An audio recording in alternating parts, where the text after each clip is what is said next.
guys, my name is Emma and today I'm bringing you another set of rainbow recommendations where I talk about a collection of books that all share the same cover. Today we are talking about the colour green, and I sadly don't have a song for you like I did with blue. Terribly sorry. I was just listening to Kermit sing It's Not Easy Being Green, but we decided our channel doesn't need that to happen. So I have a few books for you here that are all green and are all interesting in a variety of different ways. Let's jump in. The first book that I have to talk about is Sulphuric Acid by Amelia Nuthbaum. This is a very short book, but is an absolute gem, an emerald one might even say, and it is kind of a take on a very Orwellian future where it is a reality TV show which is they create like a TV death camp, and it's called Concentration, and it's just about the kind of experiences of the people in the camp itself. I read this book literally now coming up to about a decade ago, but it has stuck with me for such a long period of time because it was such an intense and harrowing reading experience. It is very this was originally written in French and has now been translated. It was very well received and is incredibly powerful and definitely worth a read because it really won't take you very long. The shades of green that we have in this video are a little bit more loose in concept, slightly more khaki than strictly green, but we have Billy Lynn's Long Half-Time Walk by Ben Fountain. This is about a character called Billy Lynn who has been out in Iraq fighting, and a particular mission of his happens to have been caught on film and went a little bit viral, and it shows him saving one of his fellow soldiers. So because of that, in kind of an effort of war propaganda, the US government decides to bring his whole team home so that they can do essentially like a press tour, which culminates in them being part of the Super Bowl halftime show with Destiny's Child, giving you an idea of the era that we're talking about if it's Destiny's Child being on stage rather than Beyonce herself. This is a really strange book where nothing really much happens, but there's just this weird amount of tension the whole time, and with that I think that it is really trying to mimic the experiences of kind of modern warfare that we have. This kind of reminds me a lot of Jarhead in that way, the movie with Jake Gyllenhaal, which I know is based off a book. It was a very intense read that I really still can't work out if I actually enjoyed or not, but again, it is a book that has resonated with me. I read this one about 3, maybe 4 years ago now, and I keep coming back to it. Things keep reminding me of it. Billy is not necessarily the most likeable or reliable narrator, and that makes for a very interesting interaction as well. He's very young, and some people might find that mildly frustrating, but I just thought it was such an interesting look at modern warfare and kind of America's role in the Middle East, and is still very powerful and very important. We've got some heavy books this time around. Clearly green is the colour for really intense shit going on. I wonder if there is actually like a groupings kind of thing that happens with sort of your marketing for these different kind of covered books, and whether that's something which I can kind of notice as time goes on. But anyway, the next one we'll talk about is John Boyne's The History of Loneliness. So this is a discussion about the scandal to do with the Catholic priests and young children. So naturally is a very intense read. Now it details the story of Father Yates, who at no point ever did abuse any children, but he knew people who potentially he was suspicious of. He was part of that kind of complicit web, and it is his story both before and after the scandal breaks and everything kind of comes to the forefront, and how it has affected him and his faith, and just the discussion of what an abuse of power does across the board.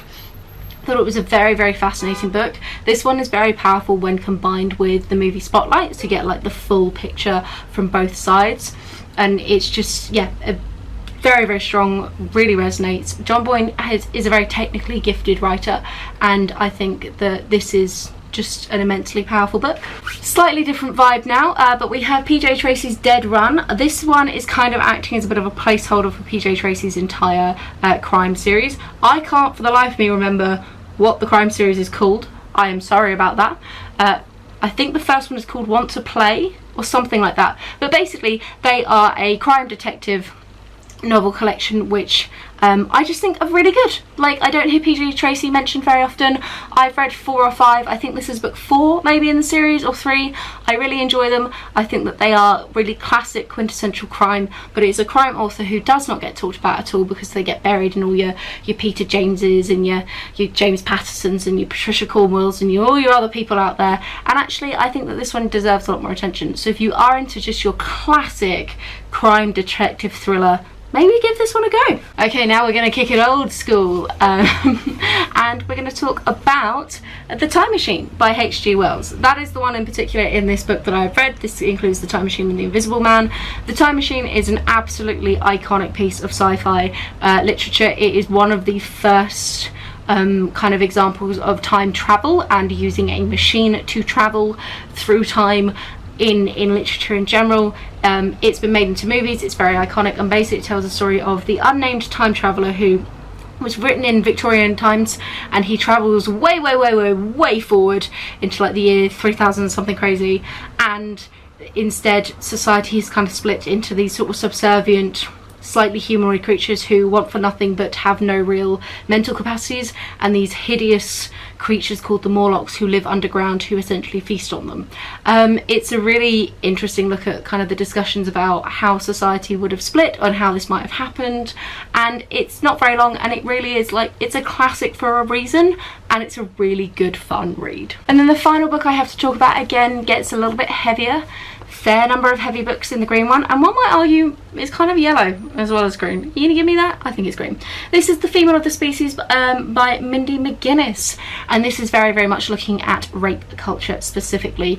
It details the story of a young girl whose younger sister was raped and then murdered, or older sister was then raped and murdered, and there is it's kind of her life now in the town and kind of having this hanging over her, and it then uses this as kind of a jumping point to talk about rape culture in general, and the kind of idea of like letting little things slide until it reaches a point where a major incident happens, and it almost becomes inevitable because you didn't stop all these little steps until we got there.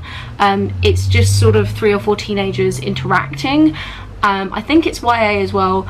It was quite a difficult read, and I honestly don't know how well it does what it set out to do, but I think it's a very interesting read, and if you are interested in feminist literature or discussions around rape culture and how to deal with that discussion within a younger audience, I think that this is a very interesting book, and it definitely made me think. It was not very hard to read in terms of like technical ability, but it was an intense and difficult read at times, obviously, given the subject matter. I blitzed it in a day and then thought about it for a week. Like, it was one of those ones that, again, it stuck with me. It's still hanging around, and I don't know how I feel about it yet, but that's good. But books that you don't know how you feel about them because they make you think and question and kind of ponder how we talk about these topics in general are really important. Okay, that's it. That's all I've got for you today. I think there was slightly fewer books on the green list than there have been so far.